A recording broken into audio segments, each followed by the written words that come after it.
بیٹا پڑھیں آخری حدیث پڑھی باب قول اللہ تعالیٰ عز و جل وَنَضَعُ الْمَوَازِينَ الْقِسْطَ.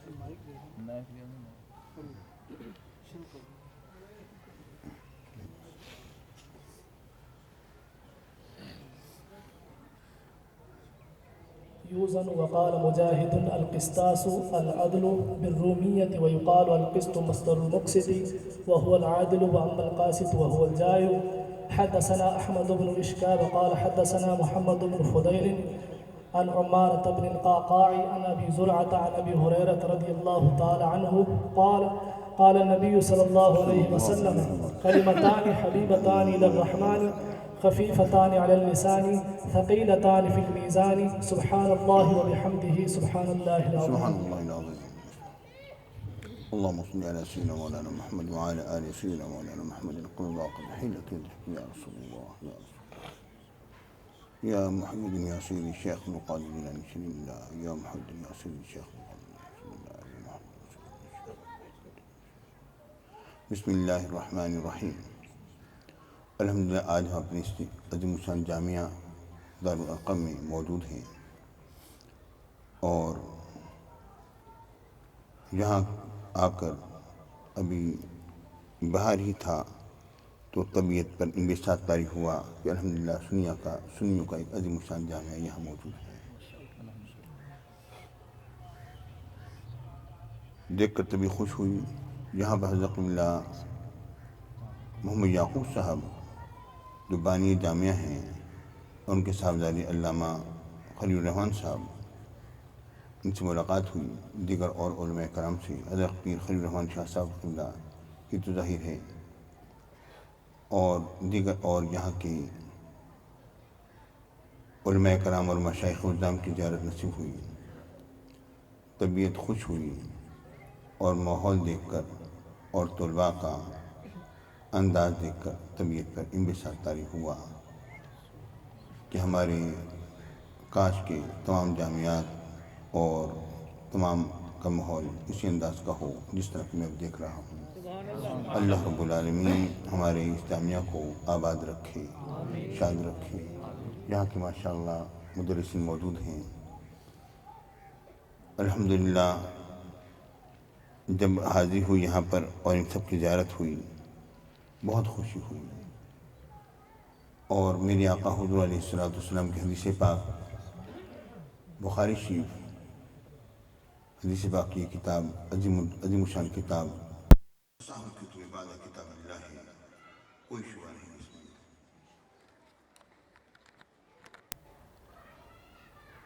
ابتداءً تو موطا امام مالک کو اصح الکتب بعد کتاب اللہ کہا جاتا تھا لیکن اس میں جو بلغنی کے جو کلمات آئے اس کی بنا پر علماء حدیث کی اصطلاح جو ہے اس کی وجہ سے بخاری کو آگے لانا پڑا ورنہ بہرحال امام مالک ہیں.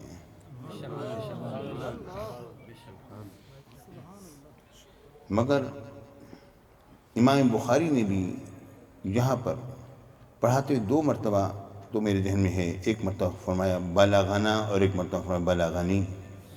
یہ بلغنا کا لفظ پہلی جلد میں ہے اور بلغنی کا لفظ ہے دوسری جلد میں آیا ہے. اس سے تو امام بخاری نے بھی استعمال فرمایا لیکن بہت قلیل مقدار میں جبکہ موطا امام مالک میں یہ جملہ جو ہے بار بار آیا ہے. اس وجہ سے بخاری شریف کو آگے لانا پڑا ہے. اور بہرحال اللہ رب العالمین نے ہر ایک کو اس کا نصیب اور حظ دینا تھا. اللہ رب العالمین نے ہر ایک کو اس کا نصیب اور اس کا حظ دینا تھا. تو امام مالک تو امام مالک ہیں لیکن امام بخاری کو بھی اللہ رب العالمین نے خاص حصے سے نوازنا تھا. اس بنا پر رب العالمین نے ایسے معاملات کیے اور سب کچھ قل کل من عند اللہ فرما دیے ہے سب کچھ اللہ کی طرف سے. امام بخاری رحمۃ اللہ تعالیٰ نے آپ کی شخصیت آپ کی ذات عظیم الشان ذات ہے. آپ کی کنیت ابو عبداللہ ہے. آپ کا اسم گرامی محمد ہے. آپ کے والد گرامی اسماعیل. آپ کے دادا ابراہیم. آپ کے پردادا مغیرہ. ان کا باپ بردزبہ تھا جو کہ مجوسی تھا، پہلے شخص جو مسلمان ہوئے وہ مغیرہ تھے۔ انہوں نے جمان جوفی کے ہاتھ پر اسلام قبول کیا، تو یہ نسبت ولا جو ہے باعتبار اسلام قبول کرنے کی ان کی طرف ہوئی، جمان جوفی کی طرف ہوئی۔ اس بنا پر آپ کو محمد بن ابو عبداللہ محمد بن اسماعیل بن ابراہیم بن مغیرہ بن بردزبہ الجوفی کہا جاتا ہے۔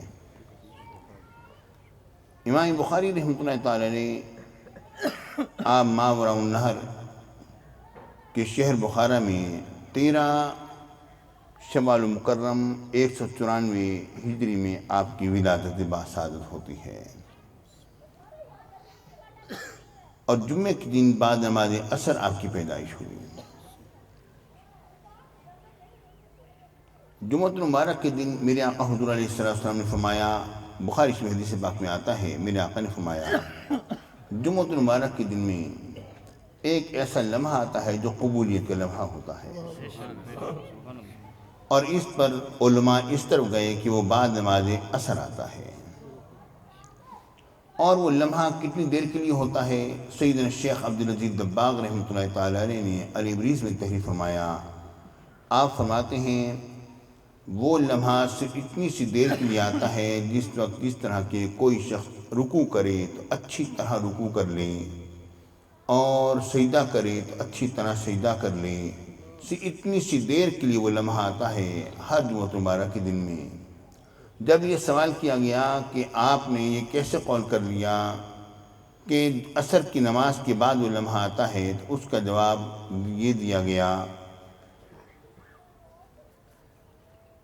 کہ اس پر اعتراض کہا گیا کہ حضور علیہ السلام نے فرمایا کہ کوئی نماز پڑھنے والا نماز پڑھے تو اس وقت پر دعا کی جائے تو اس وقت پر دعا قبول ہوتی ہے، عصر کی نماز کے بعد تو کوئی نماز نہیں ہوتی، نوافل ادا نہیں کیے جا سکتے۔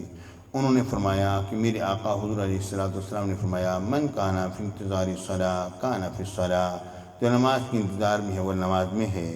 یہی تو راز پنہا تھا اس بات میں کہ نماز پڑھنے والا نماز پڑھے اور دعا کرے تو نماز میں دعا کیسے کرے گا؟ وہ یہی ہے کہ عصر کی نماز پڑھنے کے بعد مغرب کے انتظار میں بیٹھا رہے، وہ نماز میں ہے، اب وہ دعا کرے اس لمحے میں تو دعا قبول ہوتی ہے۔ تو بات اصل میں یہی ہے کہ میرا ذوق یہی کہتا ہے کہ وہی بابرکت لمحہ حضرت امام بخاری کی ولادت باسعادت کا تھا۔ آپ اسی لمحے میں، کیونکہ آتا ہے کہ آپ کی ولادت جو ہوئی وہ عصر کی نماز کے بعد ہوئی، جمعۃ المبارک کے دن 13 شوال مکرم ہے۔ ظاہر امام بخاری رحمۃ اللہ تعالی علیہ آپ کی اپنی شان، آپ کی رفتیں، اور میں یہ عرض کرتا ہوں کہ میں تو بھی چھوٹا بچہ تھا، لڑکپن کی عمر میں تھا، تو مجھے حدیث پاک پر مجھے بٹھا دیا گیا تھا پڑھانے کے لیے کہ تم پڑھاؤ۔ جب میرے شیخ، میرے مرشد، میرے والد، میرے استاد کا وصال ہوا تو ہمارے جامعہ کے اساتذہ اکٹھے ہوئے اور فرمانے لگے کہ تمہارے باپ کی مسئلے تم بیٹھو اور پڑھاؤ۔ اس وقت سے پڑھانا شروع کیا۔ بخاری شریف پڑھاتے مجھے تقریباً 18 برس بیت گئے۔ میں یہ جانتا ہوں کہ تمام کی تمام روایات جتنی بھی حدیثوں کی کتابیں میں نے پڑھی ہیں اور پڑھائی ہیں، ان میں بخاری شریف پڑھاتے ہوئے جو ایک نور ہے وہ اسی کا حصہ ہے، بخاری شریف کا حصہ ہے، وہ کسی اور میں وہ نور نہیں پایا جاتا۔ پڑھاتے خود بخود ایک ذوق آتا ہے، ایک کیفیت ہوتی ہے۔ امام بخاری رحمۃ اللہ تعالی علیہ نے تراجم ابواب بخاری جو آپ نے جو باندھے ہیں، یقیناً آپ نے اس میں کمال کر دیا، اور یہ کہا جاتا ہے کہ تراجم ابواب بخاری کا حل جو ہے یہ ان حدیثوں کے ساتھ جو امام بخاری نے نیچے ذکر فرمائی ہیں ان کا ربط جو ہے یہ امت پر ایک قرض ہے جو کہ شاید ہی ہے کہ کوئی چکا سکے۔ ہر محدث نے چکانے کی کوشش کی، لیکن ابھی تک یہ تو اس وقت ہوگا جب کہ ایک محدث بیٹھ جائے، اسی کام پر بیٹھے اور 1-2 سال لگائے، اور پھر بعد میں پھر بیان کرے کہ امام بخاری کہ تراجم ابواب بخاری جو ہیں ان کا احادیث مبارکہ سے یہ رب بنتا ہے، تب جا کر بات بنے۔ جو انتہائی جو قابل شخص بیٹھے اور 2-3 سال لگیں تب جا کر اس کا مکمل حل ہوگا، ورنہ پڑھاتے ہوئے تو ہر محدث ہی بتا دیتا ہے، ہر شیخ بتا دیتا ہے کہ یہ ربط ہے اور آگے نکل جاتا ہے، کیونکہ اس کے ربط بڑے حیرت انگیز طور پر ہیں۔ بس اوقات حدیث پاک کچھ ہے، امام بخاری کا تراجم امام بخاری کچھ اور ہیں، لیکن معاملہ یہ ہوتا ہے کہ وہ حدیث پاک اس کا اگلا جز جو امام بخاری نے کہیں اور ذکر کیا ہوتا ہے اس کا ربط ہوتا ہے اس ترجمے سے، تو اس اعتبار سے امام بخاری نے حدیث کو وہاں ذکر کیا ہوا ہوتا ہے کہ تلاش کرو، پہلی بدھائی بھی ہوتی ہے۔ تو بہرحال یہ بخاری شریف ہم کہتے ہیں، بخاری شریف ہم نے پڑھی، بخاری شریف پڑھا رہے ہیں، بخاری شریف اس کا نام ہے الجامع المسند الصحیح المختصر من امور رسول اللہ صلی اللہ علیہ وآلہ وسلم وسننہ وایامہ، یہ مکمل اس کا نام ہے۔ ہم بخاری شریف کہہ دیتے ہیں الجامع المسند الصحیح المختصر من امور رسول اللہ صلی اللہ علیہ وسلم وسننہ وایامہ، یہ اس کا نام ہے۔ تو بخاری شریف یہ یقین عظیم الشان کتاب ہے، اور امام بخاری رحمۃ اللہ تعالیٰ علیہ کی پیدائش یقیناً امت کے لیے ایک نعمت غیر مترقبہ بنی ہے۔ اور یہ بات ذہن میں رکھیے کہ میرے اپنے تجربے میں یہ بات ہے کہ جن لوگوں نے مشکلات میں کتابیں لکھی ہیں ان کی کتابیں، ان کا فیض بڑا جاری ہوا ہے۔ آپ دیکھ لیجیے علامہ تفتزانی کی کتابوں کو آپ اٹھا کے دیکھیے، کس مشکل میں انہوں نے کتابیں لکھی ہیں۔ اسفار میں آپ یہ متول جو ہے اس کا دیباچہ پڑھ کے تو دیکھیے، اس کا مقدمہ پڑھ کے دیکھیے، اس میں جو اپنے اسفار کا ذکر کرتے ہیں اور جو ان تشبیہات انہوں نے ذکر کی ہیں، سبحان اللہ، بڑا لطف آتا ہے۔ لیکن معلوم ہوتا ہے کہ کٹھن ترین زندگی تھی ان کی۔ اور جو سید شریف جرجانی نے کتابیں لکھی وہ بڑے اس میں آسانی کی زندگی میں لکھی، اور اس میں کوئی مشکلات نہیں تھی۔ یہاں تک ہوا جب سید شریف جرجانی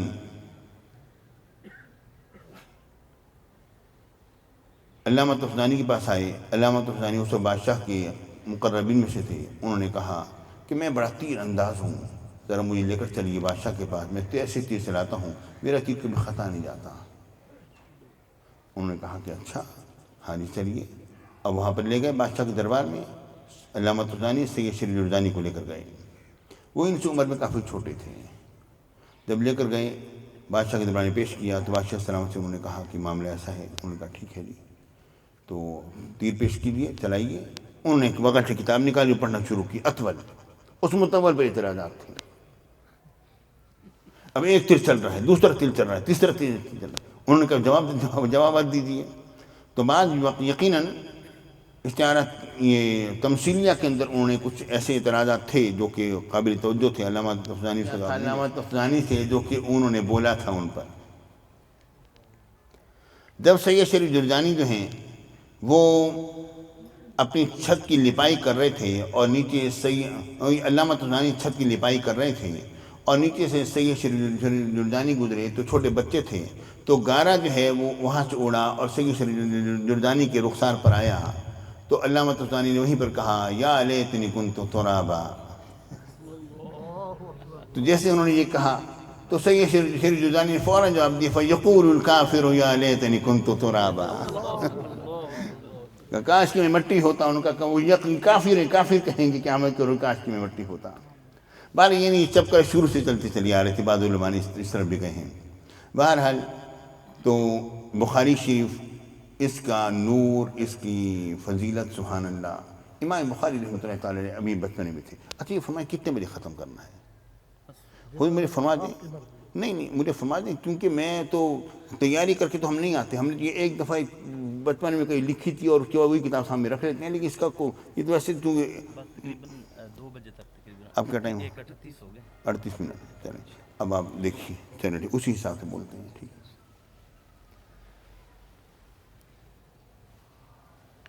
الحمدللہ میں عزیز سے بات پڑھاتے ہوئے عرصہ بیت گیا، یوں کہیں کہ میں تو بچپن سے پڑھانے لگا اور ہمیشہ 2 ہو کر پڑھاتا ہوں، 2 گھنٹے، پونے 2 گھنٹے، ہمیشہ یہی کیفیت رہی۔ تو پیارے ساتھیوں،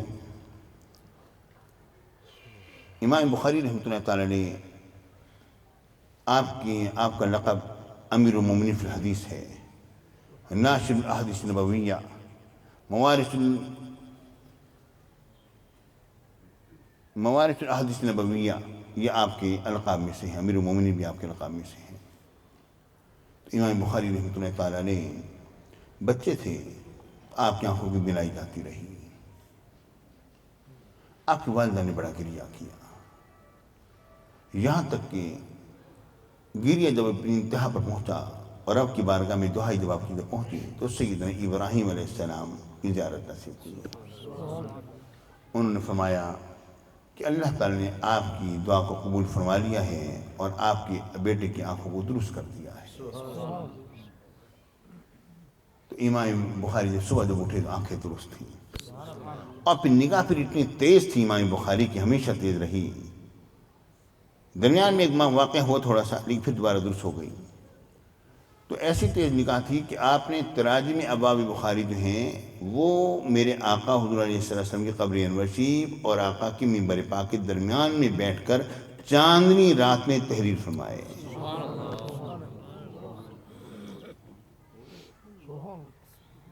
تو امام بخاری رحمۃ اللہ تعالیٰ علیہ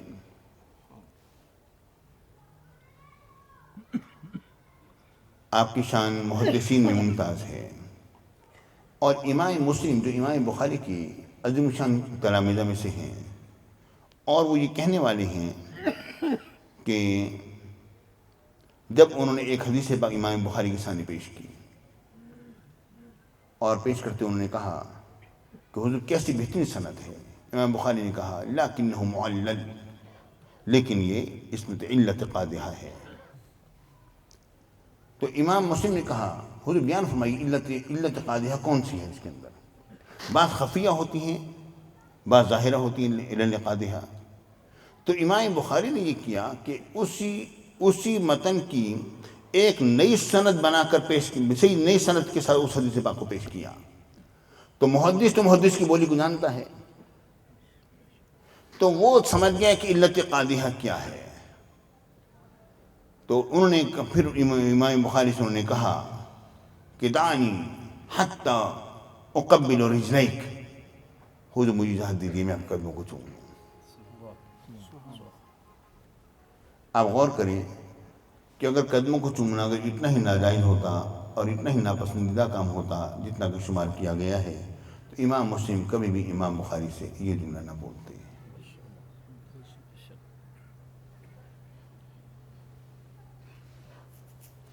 تو امام بخاری کا یہ بول دینا، امام مسلم کا یہ بول دینا ہے قدموں کو چوم لینا ہے، اور امام بخاری کو اس کو ٹوکنا نہ، اس بات کا جماعت کا فتویٰ ہے۔ اور عمدۃ القاری شرح بخاری جو ہے اس میں بات لکھی ہوئی ہے کہ محمد الوراق نے کہا کہ فیرمر کے حمام خانے کے اندر ایک مرتبہ امام بخاری رحمۃ اللہ تعالیٰ علیہ وہاں پر نہانے کے لیے گئے تو میں باہر کپڑوں کے پاس کھڑا ہو گیا۔ تو امام بخاری جب نہا کے باہر تشریف لائے، ظاہر پرانے بزرگ بھی اسی طرح کیا کرتے تھے، اور یہی ہوتا تھا کہ دھوتی پہن کے حمام میں جایا کرتے تھے، اور جنابی دھوتی سے آیا کرتے تھے، کپڑے پہنے اور دھوتی نچوڑی اور ڈال دی، یہ ہوا کرتا تھا۔ ابھی بعض لوگ کرتے ہوں گے، ایسے بزرگ اس طرح غالباً کرتے ہوں گے۔ تو امام بخاری رحمۃ اللہ تعالیٰ علیہ جب باہر جب نکلے تو آپ نے ان سے کپڑے مانگے، انہوں نے کپڑے پہنے، تو کپڑے جب پہنے تو انہوں نے کہا کہ تم نے ایسے کپڑوں کو ہاتھ لگایا ہے جس نے حضور علیہ السلام کا منہ مبارک ہے۔ اب آپ غور کیجئے، امام بخاری تو اپنے کپڑوں میں منہ مبارک شریف رکھے ہیں، اور منہ مبارک شریف کا رکھنا دلیل ہے کہ امام بخاری تبرکات کے قائل ہیں۔ امام بخاری تو تبرکات کے قائل ہوں، اور جو بخاری کا جرا پرچار کرنے والے ہیں وہ اس کے قائل نہ ہوں، ان کو حق نہیں بنتا ہے کہ بخاری پڑھیں اور پڑھائیں۔ فیضان حضور غزالی الزمان، فیضان حضور غزالی الزمان۔ تو امام بخاری رحمۃ اللہ تعالیٰ نے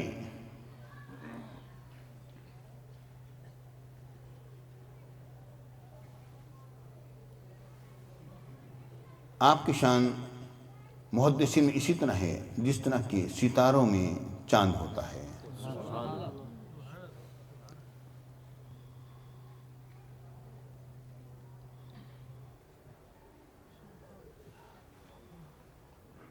وراق کہتے ہیں، غالباً یہ ابو بکر وراق ہوں گے. باہر وراق نام جو محمد الوراق کا نام ابھی میں نے لیا، جو وہاں پر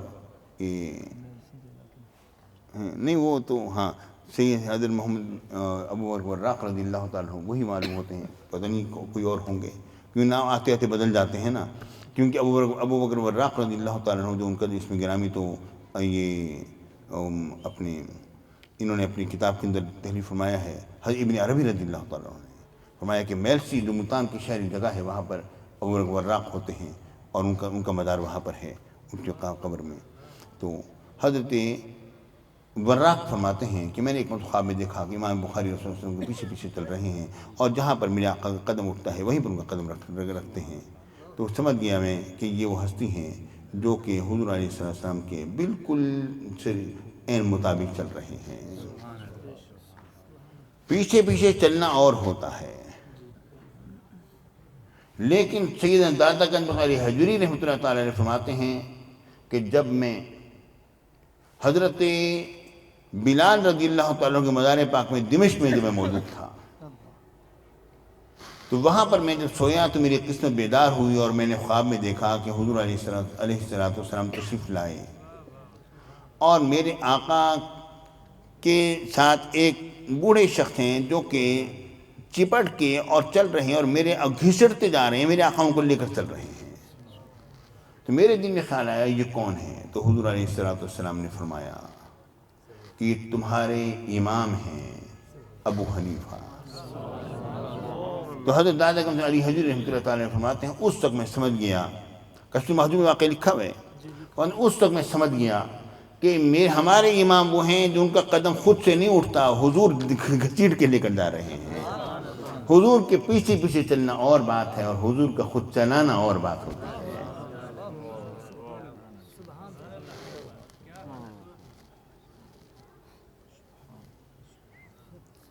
طواویسی کہتے ہیں، عبد الواحد بن اعظم طواویسی کہتے ہیں کہ ایک مرتبہ میں نے ایک سپنا دیکھا کہ حضور علیہ السلام کی زیارت نصیب ہوئی. میرے آقا صحابہ کرام کی جماعت کے ساتھ انتظار میں کھڑے ہوئے ہیں. میں نے کہا یا رسول اللہ کس کے انتظار میں کھڑے ہیں؟ مایا محمد بن اسماعیل کے انتظار میں کھڑا ہوں. تو امام بخاری رحمۃ اللہ تعالیٰ علیہ کے بارے میں بعد میں جب انہوں نے تحقیق کی تو معلوم ہوا وہی رات تھی ان کی وصال کی، اسی وقت ان کا وصال ہوا. امام بخاری رحمۃ اللہ تعالیٰ علیہ بہت جری بھی تھے، اور آپ جس وقت بخارا میں جب پہنچے تو خالد بن احمد الزہلی جو ہیں، زہلی جو ہیں، ان کو وہ وہاں کا وہ امیر تھا، اسے لوگوں نے پہلے تو امام بخاری کو بڑی شان و شوکت کے ساتھ لے گئے، اور اس کے بعد پھر اس نے کیا کہا؟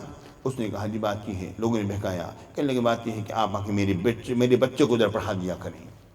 امام بخاری نے فرمایا کہ حضور علیہ السلام کی حدیث پاک کو اور دین کو میں عمراء کے دروازوں پر ذلیل کرنے کے لیے نہیں جا سکتا. اس نے کہا پھر اس طرح ہے کہ آپ نہیں جا سکتے تو مہربانی فرمائیے میرا بیٹا آئے گا آپ کو پڑھنے کے لیے، تو اس وقت پر کوئی اور نہ آئے. آپ نے فرمایا کہ رسول اللہ صلی اللہ علیہ وسلم کی حدیث پاک کے دروازے میں کس پر بند کر سکتا ہوں. اس پر وہ جو ناراض جب ہوا تو معاملہ ایسا ہوا کہ آپ کو وہاں پر سے، اور ابن وقت علماء نے فتوے جاری کر دیے، آپ کو نکلنا پڑا وہاں سے. اور جس وقت آپ وہاں سے نکلے اور آپ جب روانہ ہوئے وہاں سے آگے، تو ہوا کیا؟ آپ دل برداشتہ ہو چکے تھے، اور آپ جب خرطن کی بستی میں جب پہنچے تو آپ نے دعا کی، اللہم قد ضاقت علی الارض بما رحبت، اے اللہ یہ زمین اپنی کشادگی کے باوجود مجھ پر تنگ ہو گئی ہے، تم مجھے اٹھا لے. امام بخاری رحمۃ اللہ تعالیٰ نے بس یہ دعا جب کی تو بس آپ بخار طاری ہوا آپ پر. اور پھر آپ سمرقند جانا چاہتے تھے، سمرقند کے علماء نے بھی انکار کر دیا تھا، لیکن اب آپ وہیں پر جب رہے، پھر آپ کو سمرقند کے علماء نے بلانے کی کوشش کی، لیکن آپ اٹھتے تھے اور فکر پڑتے تھے، اور ایک ہفتے کے اندر آپ کا وہاں پر وصال پاک ہوا. خرطن کی بستی میں آپ کا مزار پاک آج بھی موجود ہے. تو امام بخاری رحمۃ اللہ تعالیٰ علیہ کے وصال پاک کے بعد تقریباً 200 سال کے بعد سمرقند کے اندر قحط پڑا. قحط جب پڑا تو انہوں نے لاکھ صلاۃ استسقاء ادا کر لی، بڑی دعائیں کر لی، سب کچھ ہو گیا، مگر وہ بارش ہونے کا نام نہیں لے رہی تھی. تو وہاں پر ایک درویش آیا اور اس نے وہاں کے بادشاہ امیر سے کہا کہ اگر میں نے ایک سپنا یہ دیکھا ہے کہ تم لوگوں کو لے کر امام بخاری کے مزار پر جا رہے ہو اور وہاں پر جا کے دعا کر رہے ہو، دعا قبول ہوگی۔ تو وہ یہاں پر گئے، جب وہاں پر گئے جہاں پر جا کے دعا جو کی تو ایسا نہیں برسا کہ ایک ہفتے تک نہیں برستا رہا، یہاں تک کہ خرطنگ سے سمرقند میں آنا لوگوں کے لیے مشکل اور دشوار ہو گیا۔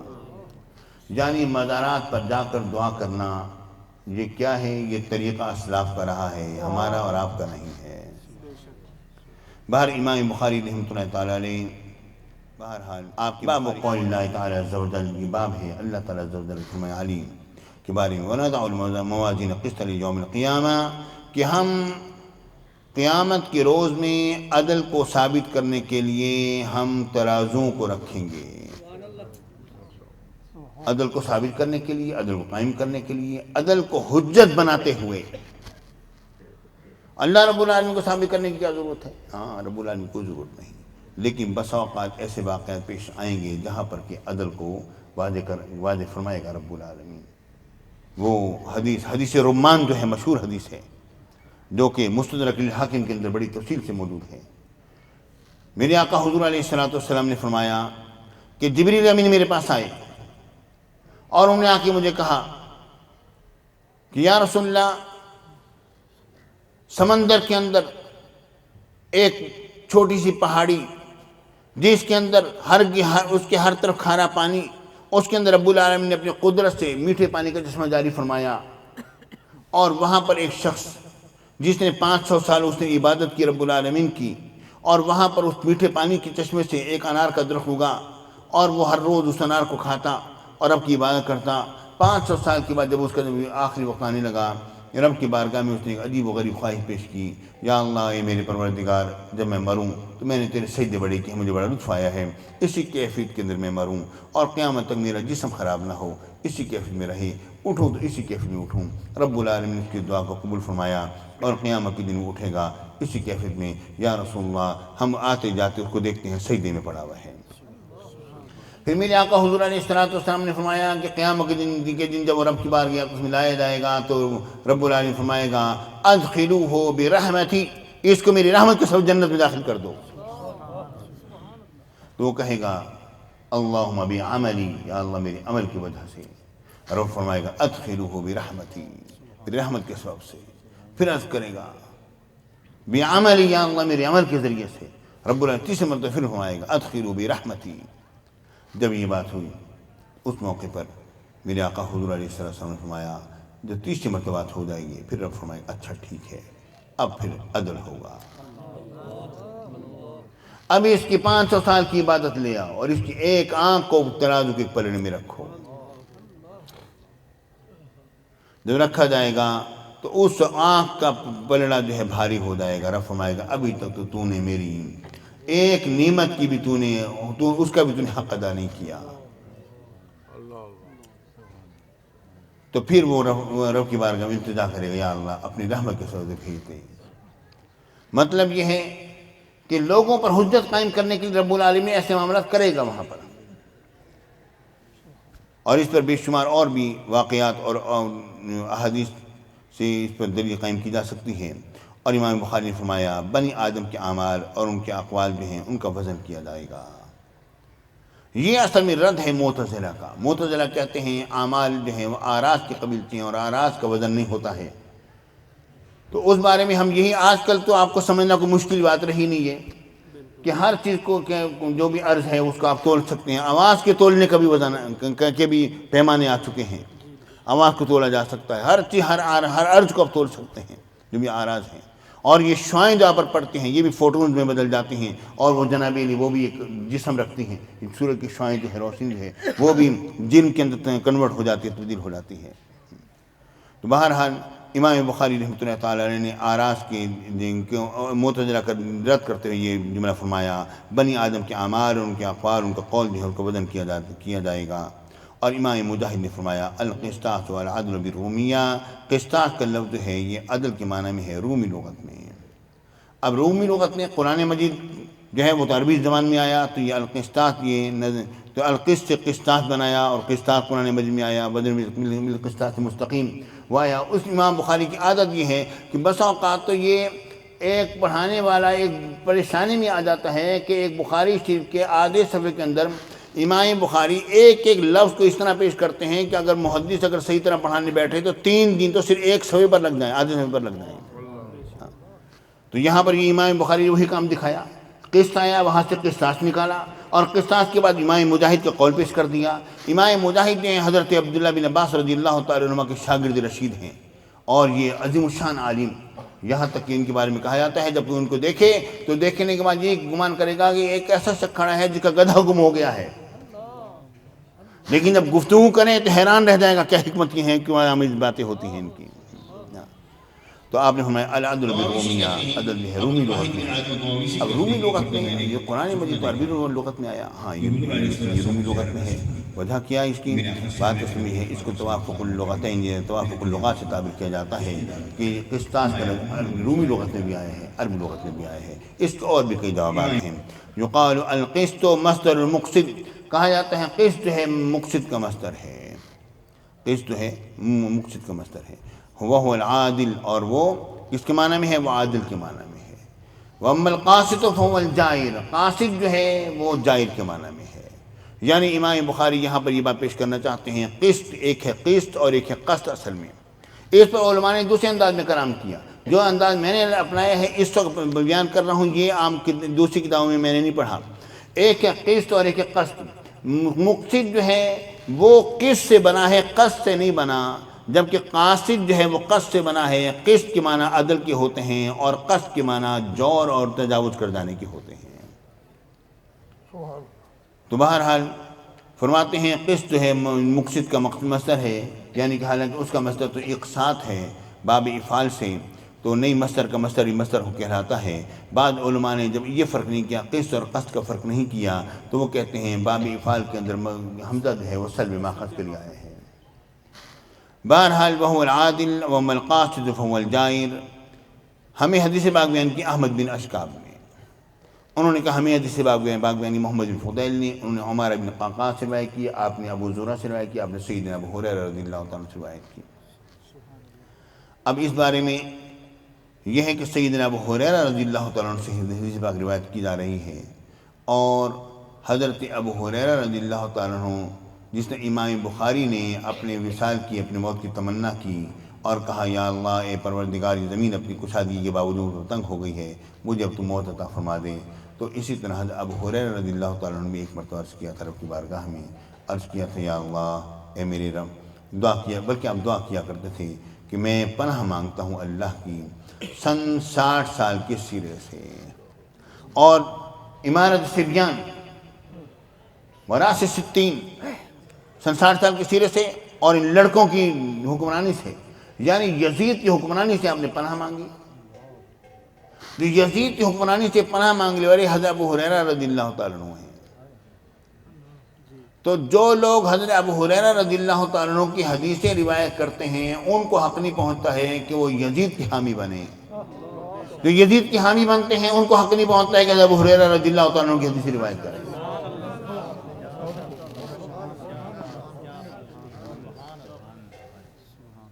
قال النبي صلى الله عليه وسلم كلمتان حبيبتان إلى الرحمن خفيفتان على اللسان ثقيلتان في الميزان سبحان الله وبحمده سبحان الله العظيم۔ میرے آقا نبی اللہ صاحب اللہ صلی اللہ علیہ وآلہ وصحبہ و جمیع امت وسلم نے فرمایا 2 کلمے محبوب ہیں رحمان کی طرف، ہلکے ہیں زبان پر۔ زبان پر ہلکے ہیں کیا مطلب؟ کیا زبان اس پر کوئی وزن آ جائے گا؟ کوئی وزن آتا ہے زبان پر؟ تو خفیفتان، یہ خفت جو ہے یہ اصل میں یہ استعارہ ہلکا ہونا، یہ استعارہ لیا گیا ہے یہ سہولت سے، بسہولت پڑھ لینے سے۔ تو استعارہ یہ طبیعہ بنے گا، یہ استعارہ طبیعہ یہ بنے گا، یعنی مطلب زبان پر وزنی کیا ہے، زبان پر ہلکے ہیں، مطلب کیا ہے باقی اعمال جو ہیں ان میں کوئی نہ کوئی دقت ہوتی ہے مگر اس میں دقت نہیں، نماز پڑھنے میں دقت ہے، روزہ رکھنے میں ہے، زکوٰۃ ادا کرنے پھر مشقت کچھ نہ کچھ ہے صحیح، مگر یہ کیا ہے زبان پر ہلکے ہیں۔ خفیفتان علی اللسان، زبان پر ہلکے ہیں، ثقیلتان فی المیزان، میزان میں بڑے وزن بھاری ہیں۔ وہ کون سے لفظ ہیں؟ سبحان اللہ و بحمدہ سبحان اللہ العظیم۔ اب دیکھنا یہ ہے کہ یہاں پر سبحان اللہ و بحمدہ سبحان اللہ العظیم، اس کی ترکیب کیا ہے؟ مجھے اچھی طرح یاد ہے جب میرے مرشد، میرے شیخ، میرے والد، میرے استاد غزالی حسن نے جب یہ حدیث پاک پڑھائی تو انہوں نے اس کی توجیہ پیش کی، بس وہ توجیہ پیش کروں گا اور آپ سے یاد دے دوں گا۔ کہتے ہیں کہ اس کی ترکیب یہ ہے، کلمتان حبیبتان الی الرحمن خفیفتان علی اللسان ثقیلتان فی المیزان۔ یہ جو ہے یہ حکم لگ رہا ہے کس پر؟ سبحان اللہ و بحمدہ سبحان اللہ العظیم پر، کہ یہ سبحان اللہ العظیم، سبحان اللہ و بحمدہ سبحان اللہ العظیم جو ہے اس پر حکم لگ رہا ہے، یہ محکوم علیہ ہے اور وہ حکم ہے۔ ٹھیک ہے جی؟ تو محکوم علیہ جو ہے وہ مستند الیہ ہوتا ہے اور مبتدا بنتا ہے۔ فرماتے ہیں سبحان اللہ و بحمدہ سبحان اللہ العظیم، یہ کیا ہے؟ یہ مبتدا ہے، اور خبر جو ہے کلمتان حبیبتان الی الرحمن خفیفتان علی اللسان ثقیلتان فی المیزان ہے، یہ خبر ہے۔ پہلی تو وجہ یہ سمجھ لیجیے کہ خبر کو مقدم کیوں کیا گیا۔ فرماتے ہیں کہ بسا اوقات خبر کو مقدم اس لیے کیا جاتا ہے تاکہ مبتدا کا شوق دلایا جائے، مبتدا کا شوق دلانے کے لیے۔ اب یہ ہے کہ یہاں پر شوق دلایا گیا، کلماتان دو کلمے، حبیبتان محبوب ہیں۔ اب انسان کا شوق بڑھ رہا ہے کہ محبوب ہیں، کہ مطلب کیا ہے؟ کس کے محبوب ہیں؟ الی الرحمن، رحمان کی طرف۔ اب پھر وہ دو کلمے کون سے ہیں؟ پھر اور شوق بڑھ رہا ہے، یعنی کہ خبر کو طویل کیا جا رہا ہے اشتیاق دلانے کے لیے۔ خفیفتان علی اللسان، زبان پر بڑے ہلکے ہیں۔ اب وہ زبان پر بڑے ہلکے ہیں، پتہ تو چلے کون سے کلمات ہیں، پھر اور شوق پیدا ہوا۔ تو ثقیلتان فی المیزان، اور میزان میں بڑے وزنی ہیں۔ اب شوق کی انتہا ہو گئی تو پھر بعد میں بتلایا گیا سبحان اللہ و بحمدہ سبحان اللہ۔ یہ بات فرمائی، اور اس کی ترکیب کرتے ہوئے کیا فرماتے ہیں؟ کیونکہ اگر آپ میرے شیخ، میرے والد کی اگر آپ بڑھاپے کا علم اس طور پر دیکھنا چاہیں کہ ان کا حافظہ کیسا عظیم الشان تھا، تو ان کی اس کتاب کو پڑھیے، درود طاعت پر اعتراضات کے جوابات، جب کہ ان کی عمر 73 سال تھی اور آخری لمحات تھے ان کے، اس میں انہوں نے وہ کتاب تحریر فرمائی۔ تمام علوم اور فنون اس کے اندر آ گئے ہیں تقریباً۔ صرف اور نحو پر جو گفتگو ہیں وہ آپ دیکھیں تو حیران ہو جائیں۔ صحیح بات کہتا ہوں، لگتا ہے کہ وقت کا سوے جو ہے وہ بول رہا ہے، حقیقت کہتا ہوں، آپ پڑھ کے دیکھیے۔ پھر درود طاعت پر اعتراضات کے جوابات، یہ جو صلی اللہ علیہ وآلہ وسلم پر ترکیبیں جب ہوئیں، ایک واقعہ پیش کر دوں۔ جب معاملہ ہوا ایسا کہ میں شرجامی ان دنوں پڑھتا تھا، تو مجھے صلی اللہ علیہ وآلہ وسلم، صلی اللہ علیہ وآلہ وسلم، وآلہ کا تو علیہ کی ضمیر مجرور پر ہو رہا ہے، صلی اللہ علیہ وآلہ وسلم، آلہ کا ضمیر مجرور پر ہو رہا ہے، اور ضمیر مجرور پر بغیر اعادہ جار کے عطف جائز نہیں ہے۔ تو اس نے یہی اعتراض کیا پھلواری نے، اس نے کہا کہ بغیر اعادہ جار کے آپ یہ لکھا صلی اللہ علیہ وآلہ وسلم، غلط، صلی اللہ علیہ وعلی آلہ ہونا چاہیے، وآلہ غلط ہے۔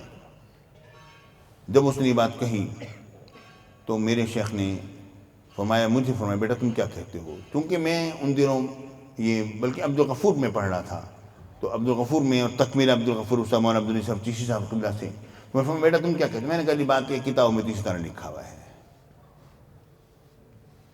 تھوڑی دیر کے لیے لیٹ گئے، تھوڑی ان کی عادت تھی، یہ ان کی عادت تھی، کوئی بھی ایسا مسئلہ ہوتا نا 1 منٹ کے لیے 2 منٹ کے لیے لیٹ جاتے تھے، اور لیٹ گئے، اور لیٹنے کا پھر اٹھ کے بیٹھے۔ فرمایا بیٹا وہ ذرا تفسیر ابن جریر ذرا نکالو، بحر المحیط نکالو، میں نکالی۔ وہاں یہ آیت نکالو، تساءلون بہ والارحام، وہاں پر لکھا ہے کہ والارحام، ایک قرات آئی ہے تساءلون بہ کے ضمیر مجرور پر الارحام کا عطف ہو رہا ہے بغیر اعادہ جار کے، اور قرات متواتر ہے، اس کا منکر کافر ہے۔ جب یہ بات میں نے جب پیش کی تو فرمایا، میں نے پھر میرے بچہ تو تھا، عمر تو اتنی نہیں تھی، میں نے کہا یہ آپ سوئے ہیں نا، اسی سوچے کے دوران کچھ ہوا ہے، انگلش میں نے اس طرح اشارہ کر کے میں نے کہا۔ تو بہرحال فرماتے ہیں کہ اس کی ترکیب دیکھو، سبحان اللہ و بحمدہ سبحان اللہ العظیم، فرماتے نہیں، اصل میں ہونا چاہیے سبحان اللہ و بحمدہ سبحان اللہ العظیم، کیونکہ مبتدا بن رہا ہے نا، مبتدا مرفوع ہوتی ہے، اس کو مرفوع ہونا چاہیے، فرماتے نہیں، یہ اصل میں اس طرح نہیں ہے۔ میں یہ سبحان اللہ و بحمدہ سبحان اللہ العظیم فتح کیوں ہے، نصب کیوں ہے اس کے اوپر؟ اور اس کی وجہ اصل میں یہ ہے، ماتے ہیں کہ ایک شخص نے کہا اقرا سبحان اللہ و بحمدہ سبحان اللہ العظیم، یہ کہا گیا پڑھو سبحان اللہ و بحمدہ سبحان اللہ العظیم۔ تو بعد میں سائل نے سوال کیا ما قولک، آپ نے کیا کہا، کیا بات کہی؟ انہوں نے کہا قولی سبحان اللہ و بحمدہ سبحان اللہ العظیم، میرا قول ہے سبحان اللہ و بحمدہ سبحان اللہ العظیم۔ اصل اقرا کے تحت چل رہا ہے، پڑھو، اس کا مفعول بنانا اقرا سبحان اللہ و بحمدہ سبحان اللہ، اس کا اس کا مفعول چل رہا ہے، وہاں سے اعراب اس کا چل رہا ہے۔ ما قولک، قولی سبحان اللہ و بحمدہ سبحان اللہ العظیم، یہ اصل اس پیرائے میں یہ گفتگو کی گئی ہے۔ میرے آقا نے فرمایا کہ اقرؤ یا ایھا المؤمنون، اے مومنین تم قرات کرو سبحان اللہ و بحمدہ سبحان اللہ العظیم۔ یا رسول اللہ ما قولک یا رسول اللہ، حضور آپ نے کیا فرمایا؟